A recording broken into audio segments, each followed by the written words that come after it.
On a joué mal et ça nous a coûté cher. Parce qu'il faut le dire, on s'est préparé parce qu'on savait que l'adversaire allait venir pour nous attendre. Et on s'est préparé sur le plan offensif à l'attaquer et à jouer dans sa zone pour marquer des buts. Mais malheureusement, nous avons manqué de concentration. Et à chaque fois qu'on marque, l'adversaire revient. À chaque fois qu'on marque, il revient.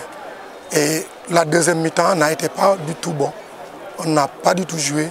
On a très mal joué, ça il faut le reconnaître. Mais ça arrive de jour ça. Ouais. Qu'est-ce qui s'est passé réellement? Ben, ce qui se passe, je l'ai dit, c'est là. Même les rentrants qui sont rentrés, ils n'ont rien apporté à l'équipe. Oui, on n'a pas pu donner de la vitesse dans le jeu. On n'a pas pu faire mettre du rythme dans le jeu. Donc ce qui n'a pas marché, c'est parce qu'on ne s'est pas concentré. On joue contre l'avant-dernier, les jeunes, nous avons pensé que ça allait être facile. Et malheureusement, ça n'a pas été facile. Est-ce une déception? Mais oui, une déception, une très grande déception. Parce qu'on ne peut pas livrer des matchs, de grands matchs contre les équipes qui sont devant et faire de très mauvais matchs avec des équipes qui sont derrière. Donc c'est une grande déception. C'est une grande déception. La sortie de Abdou Diédhiou, est-ce un choix tactique ou un choix de ménager un joueur qui revient de blessure? Non, ce n'est pas un choix de ménager un joueur qui vient de blessure. En revenant des vestiaires, on savait que l'adversaire allait jouer avec 3 défenseurs. Donc nous, on l'avait demandé de ne pas jouer comme excentré, de jouer comme deuxième attaquant. Mais pendant tout le temps, vous avez vu Abdou comme excentré ou comme latéral. Alors que nous, on avait besoin de la densité devant. C'est pourquoi on s'est dit, comme il n'a pas compris, autant le faire sortir et amener quelqu'un pour le mettre devant. Parce qu'on avait besoin d'avoir au moins 2 attaquants, sinon 3 même, parce que l'adversaire joue avec 3 défenseurs. Alors, il y a un jour de moins. Alors, je peux me tromper, voilà 7 matchs où vous menez toujours le score, vous êtes fait rejoindre.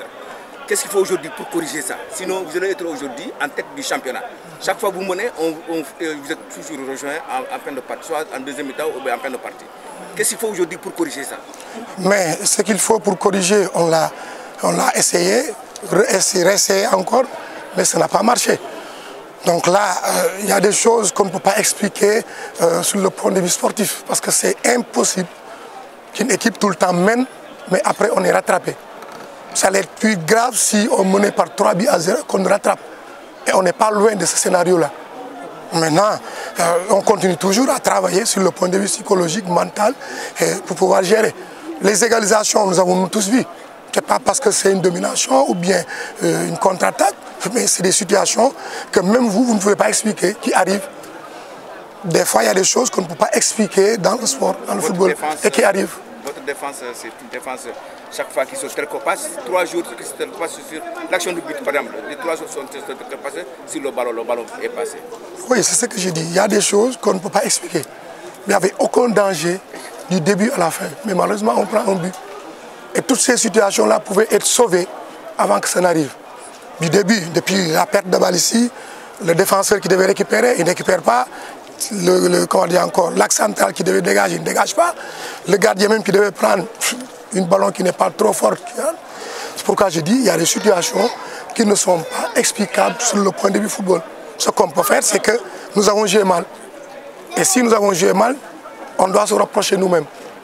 Il reste 10 journées. Oui. Là, il faut corriger, on peut s'attendre à corriger tout cela. Mais oui, c'est ça qui est notre rôle. On est là pour corriger, on est là pour bosser. Et nous allons bosser pour enlever cela, nous allons bosser pour sortir, n'est-ce pas, de cette situation-là.